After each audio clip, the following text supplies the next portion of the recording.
Сега ще ви покажа как се гъргат 3000 тройки и 1200 единички. Хората от видеото са възрастни и опитни в пиротехниката. Във видеото нямаше деца и животни. Този видеоклип е предназначен само за научни и развлекателни цели. Ние сме професионалисти. Спазваме мерките за безопасност за себе си и за околните. Не повтаряйте съдържанието от видеото.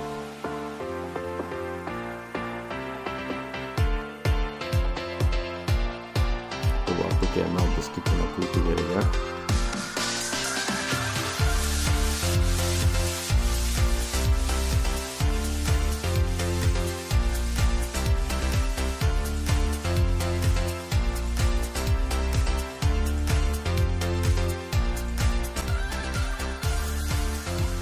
Тук вече палим пиратки, тук чудо беше дълго над 3 метра. Давай надолу, биска!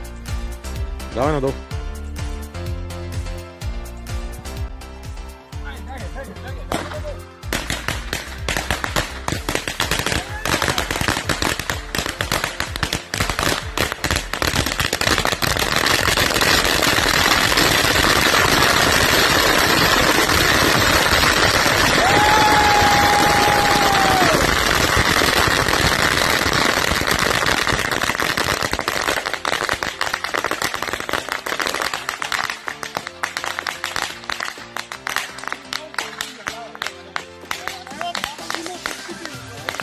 Кой ще чисти утре, не знам.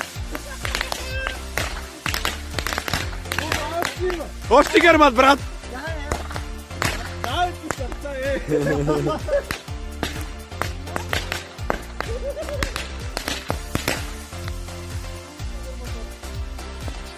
И накрая всичко изглеждаше така, като след война.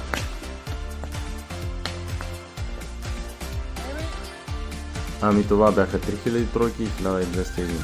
Благодаря, че гледахте, абонирайте се.